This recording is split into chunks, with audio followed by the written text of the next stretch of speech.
दोस्तों मैं हूं मुनाजिर और आप देख रहे हैं मुस्लिम इशू। आज तारीख है 14 फरवरी 2026 और मिडिल ईस्ट से ऐसी खबरें आ रही हैं जिन्होंने पूरी दुनिया के ऐवानों में हलचल मचा दी है।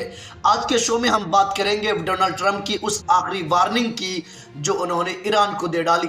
बात होगी समंदर में भेजे गए उस द्विहैकल जंगी बेड़े की जिसने खित्ते में बारूद की बू फैला दी है, और आखिर में दिखाएंगे वो वीडियो जिसने अमेरिका को हैरान कर दिया है।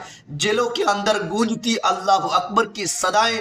तो बने रहे हमारे साथ क्योंकि खबर अब शुरू होती है। शुरुआत करते हैं वाशिंगटन से आई उस सनसनीखेज खबर से। डोनाल्ड ट्रंप ने ईरान को मेज पर लाने के लिए अपना पुराना तरीका अपना लिया है। जी हाँ दोस्तों, ट्रंप ने साफ कह दिया है कि ईरान के पास सिर्फ 1 महीना है। अगर 30 दिन में न्यूक्लियर डील नहीं हुई तो नतीजा इंतहाई दर्दनाक होगा। व्हाइट हाउस में इस्राएली वजीर आजम नेतन्याहू से बातचीत के ठीक 24 घंटे बाद ट्रंप का ये लहजा ये बताता है कि मिडिल ईस्ट में खेल शुरू हो चुका है। सवाल ये है कि क्या ईरान इस दबाव में आएगा या फिर किसी बड़े तूफान से पहले की खामोशी है। इधर सिर्फ बातें नहीं हो रही, समंदर में लोहा भी जमा किया जा रहा है। अमेरिका ने दुनिया का सबसे बड़ा एयरक्राफ्ट करियर यानी USS Gerald R Ford middle east रवाना कर दिया है। दोस्तों ये कोई आम जहाज नहीं बल्कि एक चलता फिरता फौजी शहर है। ये अमेरिका का वो एटमी हथियार है जो दुश्मन की नींदें उड़ाने के लिए काफी है। इसके एक इशारे पर दर्जनों फाइटर जेट्स मिनटों में तबाही मचाने की ताकत रखते हैं। क्या एक महज मूव है या किसी बड़ी जंग का आगाज, ये तो वक्त ही बताएगा। जरा सोचिए, पहले से अब्राहम लिंकन वहां मौजूद था, अब इस नए बेड़े के आने से अमेरिका की ताकत वहां दुगुनी हो जाएगी।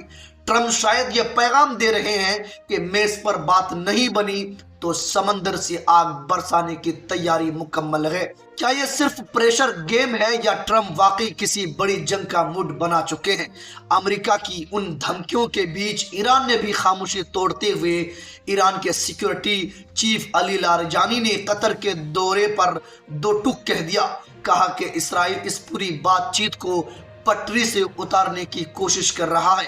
लारिजानी का कहना है कि इसराइल बहाना ढूंढ रहा है कि ताकि अमेरिका और ईरान के बीच कोई भी समझौता, कोई भी मुआहदा ना हो सके। ईरान ने वाजे कर दिया है कि उनका झगड़ा अमेरिका से है।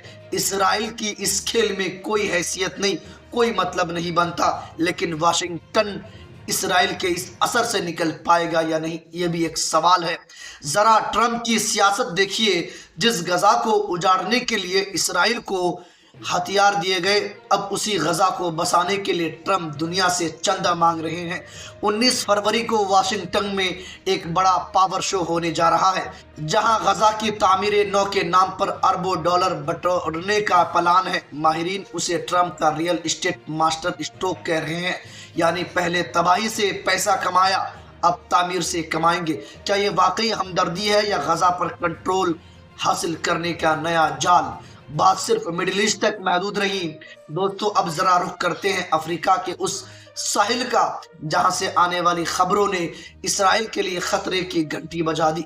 खबर है सोमालिया की सरजमीन से जहां मिस्र यानी इजिप्ट की फौज ने एक ऐसी एंट्री मारी है कि पूरी रीजनल पॉलिटिक्स में जलजला आ गया। मिस्र ने अपने 1100 यानी 1100 फौजी बख्तरबंद गाड़ियां, जिसे आप अमॉर्ड व्हीकल्स कहते हैं, और तबाही मचाने वाले अटैक हेलीकॉप्टर सोमालिया की जमीन पर उतार दिए हैं। सरकारी तौर पर तो ये कहा जा रहा है कि ये अफ्रीकी यूनियन के अमन मिशन का हिस्सा है, लेकिन साहब आप और हम जानते हैं कि सियासत में जो दिखता है वो होता नहीं और जो होता है वो दिखता नहीं।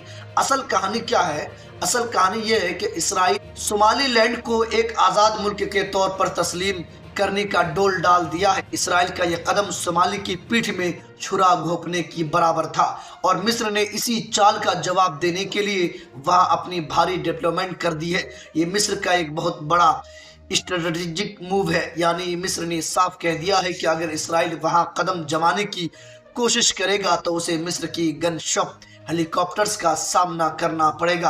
अब सवाल ये है कि क्या ये महज सिर्फ सोमाली तक महदूद रहेगा या हॉर्न ऑफ अमेरिका में जंग की एक नई लकीर खींच दी जाएगी। और आखिर में वो खबर है आपके दिलों को छू लेगी, जहां एक तरफ इस्लाम के खिलाफ प्रोपेगेंडा उरूज पर है, पीक पर है, अमेरिका की सख्त तरीन जेलों में अजानें गूंज रही हैं। वीडियोस गवाह है कि अमेरिकी कैदी अपनी पुरानी जिंदगी से तौबा करके सजदों में गिर रहे हैं। वहां इस्लाम सबसे तेजी से फैलने वाला मजहब बन चुका है। यह साबित करता है कि हक की आवाज को सलाखों के पीछे भी कैद नहीं किया जा सकता। आज के लिए इतना ही। आपको हमारा ये एनालाइज कैसा लगा कमेंट में जरूर बताइएगा। मैं था मुनाजिर और आप देख रहे थे मुस्लिम इशू। सलामत रहिए, खुश रहिए, अल्लाह हाफिज।